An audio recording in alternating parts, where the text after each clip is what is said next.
G'day, Paul here. I'm joined today with Ed for Salesperson of the Month. I think it was number of properties listed and sold, Ed. Volume, that sounds right for September. I think I need one by one. Yeah, so congratulations, mate. Thanks, Paul. Well done. Tell us a bit about the last month. Last month's been a lot of prospecting. We listed 17, I think, for September, which will roll out October, November, some into December. But it's just been, in terms of prospecting, head down, bum up, and just trying to hit our targets for the end of the year.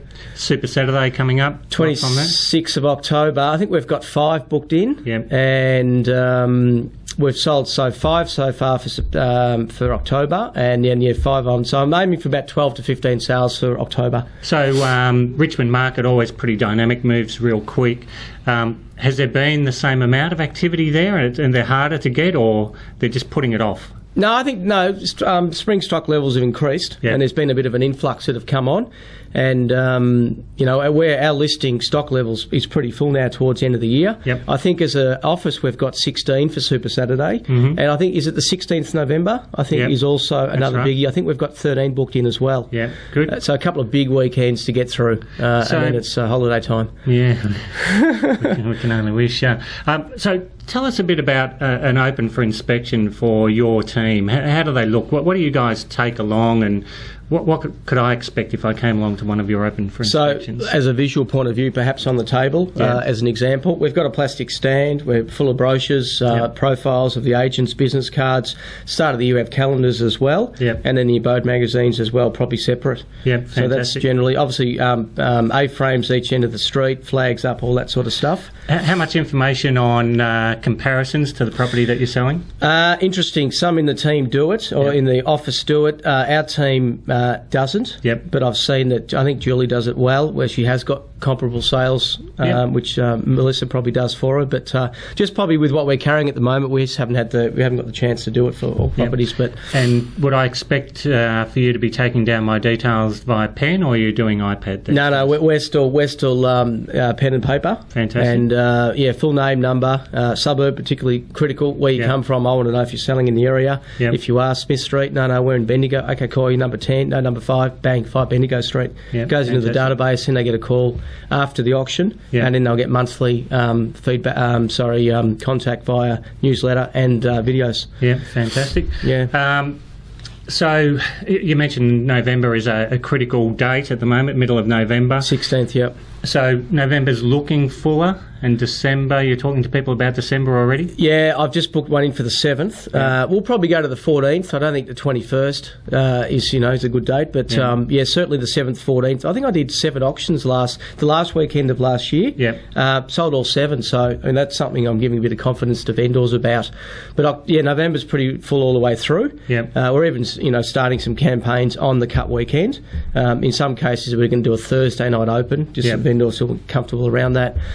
30th November is going to be busy, 7th, 14th as well. Anything you've had to change or sort of manipulate, if you like, in terms of the way you're dealing with the public in the last month? Not really. Some other agents are going in and saying, do we do a 5-week campaign if it's over the cut weekend? We still find that they're a bit long. Perhaps only the Thursday night open, it's the first, then the Saturday, and if they're doing Sunday auction results, they get a Sunday open. A bit like Easter. We'll perhaps do a Thursday night one, but the majority are happy just to move forward.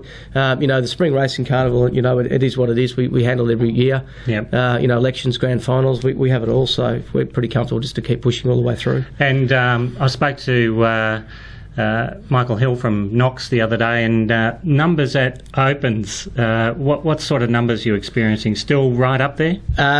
We just campaign 17 Boyd Street actually quoted 750 plus, reserve 810, 1,040,000. That was last week, and that had 164 through the campaign. So that was that's on the higher end of things, but we average groups. So that's groups. So you had 300 people. 300 to 400 actually through the house. It was trash. We had to get the owners to come back from their holiday early and vacuum it. Of course, we can't vacuum, so we had to get the owners to come back from the holiday. I don't know, 10 to 15 on a Saturday. We're probably with the Sunday, 25 to 30 groups through. Tabitha had 12 through a house in Abbotsford on Wednesday. So numbers are up. All the good stuff's out there, and hopefully it's going to be a good run home to the end of the year. And the good thing about your team is you're never selling a secret. You guys are doing plenty with marketing. And inquiry-wise, are you able to work out where the inquiries are coming from, or is it just the momentum you guys have as a team? Oh, look, we do try and ask if it opens a little bit quiet where the inquiry came through. Obviously the nets, is fairly significant, but the age, there's a couple of upsizes in the office. It's been coming about last week. I grabbed all three, I think. It's easy to talk the owners up for the extra exposure. So I think it's a combination of the two. I'm always going to be big on print media. I want marketing everywhere. I do believe in it too, which helps. Well, was it 3 years ago when you said you wanted to double your business and all you had to do was sell more advertising? That was an Eric statement, wasn't it? Double your marketing, double your income or something. And I'm trying. But marketing's big. And look, we do get buyers that come round still Sundays with the auction results under their arm. 3 guesses where they came out from the abode too. The shuffle around from one open for inspection to the next is working well. So we're getting across most mediums in the marketplace. There's the upsizes on realestate.com, stuff like that. Half the time I get it. If the owner's a bit, I don't push too hard. I'd rather perhaps get the auction results or the age as well. So we're covering all different bases rather than be just, That's important. Just internet focused, As we discussed it earlier in the year, if you're going, you are the leader in the area, so be the leader when it comes to selling advertising. It's pretty simple, really. No, spot on.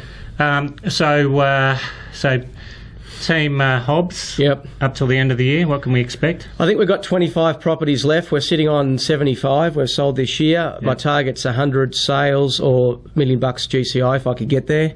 I think I'm on 750 GCI at the moment and 75 sales, so it's about 10k sale. Well, I think we've got 24 listed, so I need to cram 1 or 2 more in, and we'll hit our 100. Then I can go on holiday as a happy man and give Dougie and Tabitha a nice big bonus. Yeah, fantastic. Well, thanks again, Ed. No worries. There's no secrets. Just do what Ed's doing, and you'll make it. Hey, keep pushing. They're sick of me sometimes, but I just keep pushing, and you get what you want in the end. Yeah, fantastic. Thank you. Thank you.